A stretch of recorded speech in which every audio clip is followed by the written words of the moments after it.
They are standing back to back on the dock. Just as she is about to redress, she slowly reaches her hand back to touch his. He turns around and starts running his hands up and down her arm chest while breathing into her ear. He lifts her shirt up to rub her stomach and puts his fingers in her panty waistline. He can tell she is nervous. He asks if she's ever been touched before. She nods.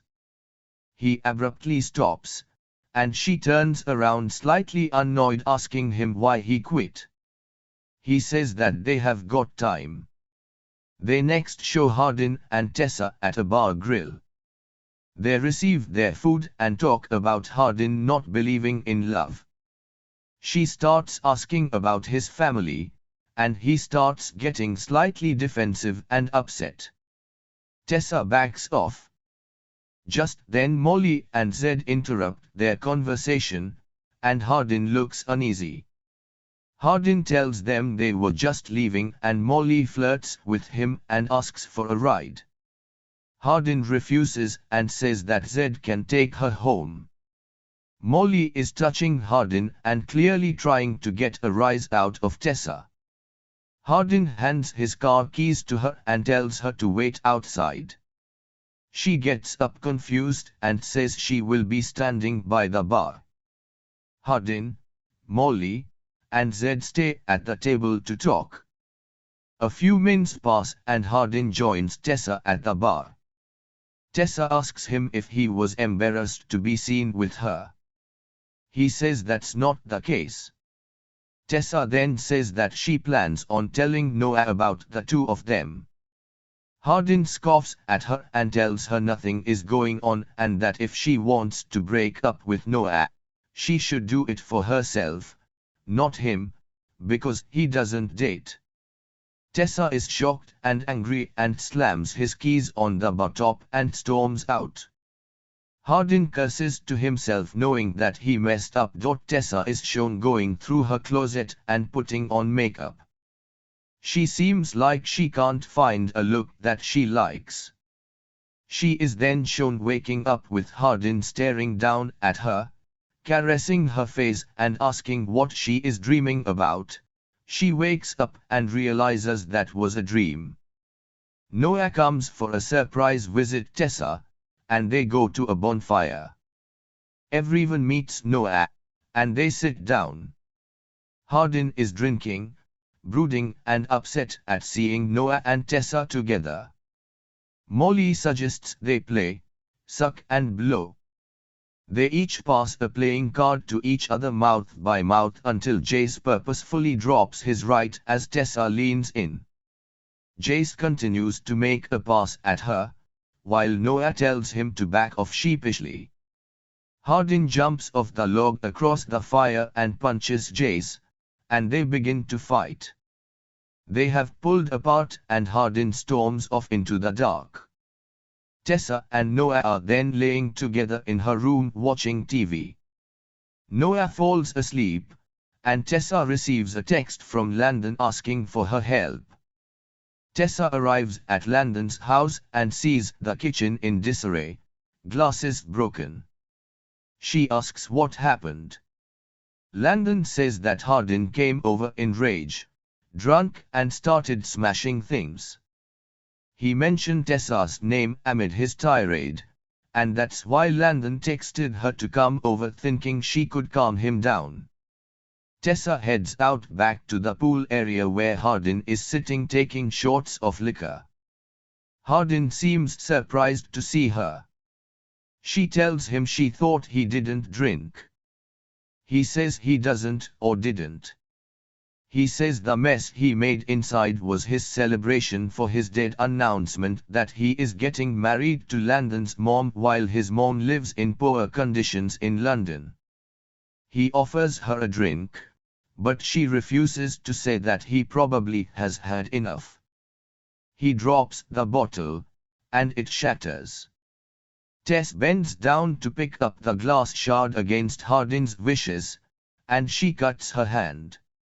He takes her upstairs to clean up her wound. Hardin, seemingly tipsy, apologizes for the way he treated her. He says that he thinks he has changed his mind about dating and tells her he is a mess. Tessa says that they are both a mess and they begin to fool around. He tells her that she never has to cover up, not for him. They fall asleep next to each other. Tessa wakes in the early morning and realizes her mistake. She rushes back to her dorm where she sees Noah outside on his phone trying to reach her. He knows that something is going on, but his suspicions are confirmed when he sees Hardin walking up to them arguing. Tessa tries to explain herself, but Noah is too upset and leaves. She tells Hardin to go home and goes back up to her dorm. She tells Step that she and Noah have just broken up and Step consoles her. Tessa is shown sadly walking around campus, ignoring texts from her mom about the Noah breakup and Hardin asking why she won't speak to him. She goes about her life. She shows up at Hardin's frat house one night after he texted her to come over. They sit on the roof outside of his window and talk about her father leaving when she was little. She also talks about how bad she feels for what she did to Noah. She says that Noah is her best friend, but Hardin is so much more. We next see Tessa in the library just as it is closing. Hardin sneaks up behind her, and they hide from the security guard. Hardin reads to Tessa in the darkened, locked library. They hear the guard circling back and make a run for it and narrowly escaping trouble. They lay on the ground and hold hands. Hardin comes up behind her in a darkened astronomy class and tells her how beautiful she is. They sit in her bed and start to fool around. Carol comes bursting through the door and becomes upset about what she has just seen. Tessa follows her mom down the hall, and they argue. Carol thinks she is making a big mistake with Hardin and worries that she is compromising her future. Tessa explains that her mother has been too controlling of her life, and she wants independence. She threatens to cut her off. She continues the relationship, which Tessa refuses to end. Her mom cuts her off, and she leaves warning her daughter that Hardin will break her heart. Landon and Tessa discuss her getting cut off by her mother because of Hardin. He warns that Hardin is complicated, but Tessa says that he is different around her. Tessa is seen getting picked up outside of the coffee shop by Hardin. She inquires about where he has been, and he tells her to get in, and he will show her. He takes her to a lovely apartment in town. He has agreed to water a friend of his father's plants while she is out of the country for a year. He mentions that they should live there together since she has been cut off. He took this plant-sitting gig for Tessa. They move in, and there are scenes of them hanging together falling more in love. They go to an aquarium where Hardin is taking pictures of Tessa and the fish. He says that he can't believe that she is his. Tessa reminds him that there is nothing that could change the way she feels about him. They go to his dad's wedding, and Hardin is understandably tense. Tessa finally meets Landon's mom Karen, Jennifer Beals. They take their seats, and his dad, Peter Gallagher, launches into a speech. Hardin then begins telling Tessa about why he has a problematic relationship with alcohol and his father. His father used to be a drunk who would get into shady business, fights, disagreements at bars. One night his dad messed with the rowing group of men, and when they came looking for him at their home, they found his mom instead. Hardin says that he tried to fight them off, but he couldn't stop them. Mr. Scott and Hardin are having a tense conversation that Tessa interrupts and asks Hardin to dance with her. They dance and kiss. They make it back to their apartment kissing each other as they enter. Tessa tells him that she wants him now and Hardin looks excited. They undress each other and Hardin gets a condom. He asks her if she really wants to do this and she says yes. They begin to have sex and Tessa is in a little pain since she is a virgin. Hardin asks her if she wants him to stop, but she tells him to proceed. The next day they are sitting in the bath and Hardin is drawing words on her back for her to guess. He finger traces, "I love you," but she does not figure it out. He doesn't tell her what it says. Molly confronts Tessa in the bathroom after class and asks her about her BF. Tessa tells her that they broke up. Molly says that it looks like she moves on quickly and that Hardin said to her that they had been spending time together. Tessa confirms that they had been spending time together and Molly said she's glad, much to Tessa's surprise. Molly says that Hardin does what Hardin does. Tessa is reading a book in their apartment when Hardin's phone keeps getting texts. Tessa picks up his phone and sees that they are from Molly. Molly tells Hardin to meet them at a bar at 9 p.m., asks if he said Tessa yet, and then says maybe she will tell Tessa. Hardin walks in the room, and Tessa confronts him about the texts. Hardin says he has no idea what Molly is talking about and then says he is leaving. Tessa gets upset that he is leaving in the middle of their argument, but Hardin asks if she trusts him and she does. Tessa is sitting at home later that night, and Hardin won't return her texts.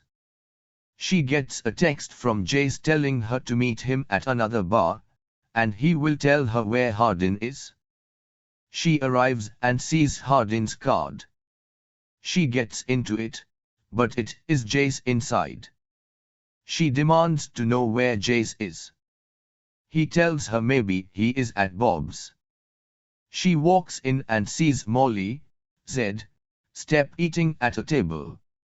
She approaches them, and Step says she hasn't seen her since she moved out.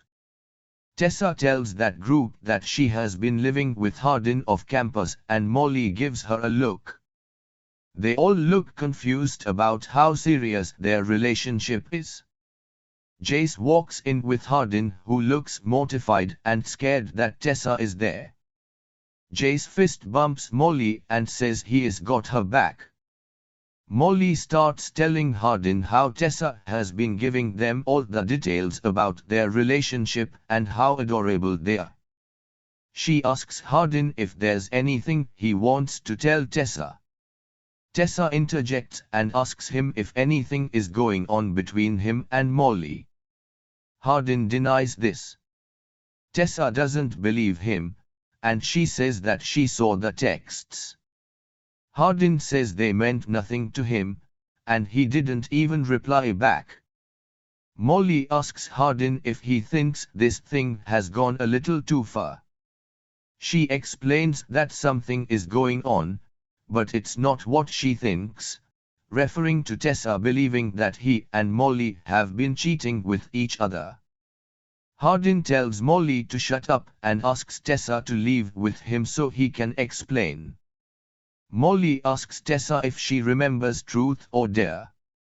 Hardin and Zed try to stop Molly, but she pulls out her phone showing Tessa a video of the night that she rejected Hardin. After Tessa had stormed out of the room, Hardin says he has a new dare, that he can get Tessa to fall in love with him and then turn it off as he snaps his fingers.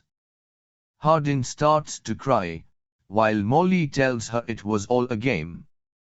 Hardin says that this was recorded before everything before he got to know her. Tessa looks around the table at everyone asking if it is true. They all avoid eye contact. Tessa gets up from the table and storms out with Hardin following behind her. They argue in the rain, and she calls him a liar. He tells her that all of this was before, and she cuts him off saying it was before he snapped his fingers and turned it off. Hardin brings up the fact that she told him that nothing could change how she felt about him, to which Tessa says they are both liars. She runs off into the night while Hardin cries in the rain. Tessa gets on a bus and goes back home. She makes up with her mom and goes to apologize to Noah. Noah tells her it's okay, BC college is about finding yourself, and people change. They decide to remain friends. She heads back to school and moves back into the dorm. She goes to classes while Hardin sits in his room looking sad, reminiscing about the first night they almost kissed. She applies for an internship she learned about from Chancellor Scott and is invited for an interview. On the last day of class, Professor Soto is dismissing everyone. She asks for Tessa to stay behind and gives her Hardin's final project, saying that it was meant more for her. She debates with Landon whether or not she should open it. When she finally does, she sees pictures of her and a lake. She reads his essay about love and decides to go to the lake where they shared their first kiss. In a voiceover, Hardin is talking about how he has found his Elizabeth Bennet and how their souls are one and the same. He asks for forgiveness. He appears behind her and sits down next to her on the dock. The voiceover continues with Hardin saying that she had once asked him whom he loved the most in this world, and he says, "It's you." They look at each other.